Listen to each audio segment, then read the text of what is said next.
front of me is ULEFONE Armor X7 Pro, and today I would like to show you how you can block app notifications.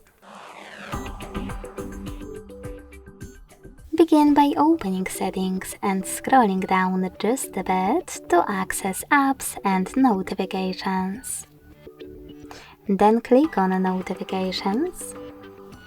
Select See All from last 7 days and tap on Most Recent at the top. Now click on the best option for you, like Most Frequent, and click on the blue switcher next to one of your apps to block notifications from it. To switch them back on, hit the same, now grey switcher. You can also just click on one of your apps available on the left and manage all notifications from here. Thanks so much for watching. If you enjoyed this video, leave a like, comment and subscribe. Bye!